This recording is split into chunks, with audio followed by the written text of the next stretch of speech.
In his new exhibit, Shared Memories, Chester Higgins, a former New York Times photographer over 40 years, shows us the power of remembering. What we remember pieces together the quilt of our presence across generations and continents. What do you remember? Chester Higgins shares his insights about the authority of our memories. Well, shared memories is about the things that we consciously share and the things that we unconsciously share. That one of the I'm very much involved with how we as Black people see ourselves, remember ourselves, and project ourselves. And in this country, so much of our memory has been torn away from us.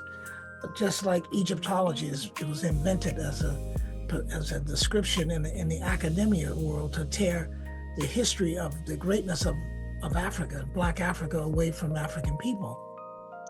And I have done the work, and I've gone to all of these places in Africa looking at aspects of our culture that speaks to our greatness, just like I look in this country that speaks to our greatness, and bringing these back so that they mirror each other.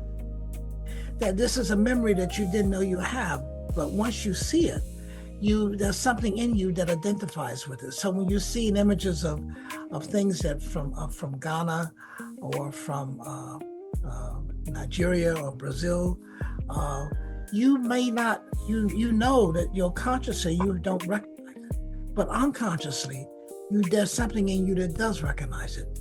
So these are shared memories that we know about and we don't know about.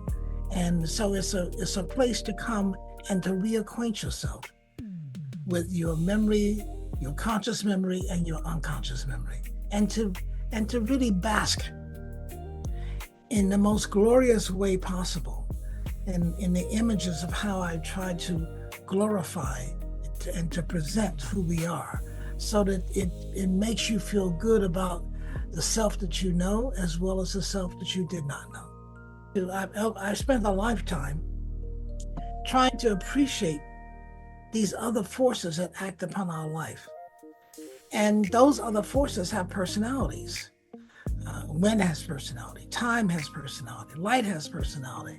And I try to incorporate those personalities in my work. I try to acknowledge it, first of all, that they're there.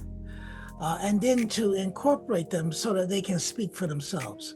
And then present them to you, and you may not know, and it's not necessary that you know what you're looking at, but you know what you're feeling.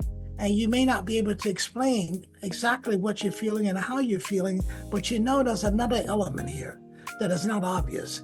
And that's an element so I try to pull all those elements together to connect us to each other and connect us more thoroughly to nature, to our natural environment, and to time that we're passing through.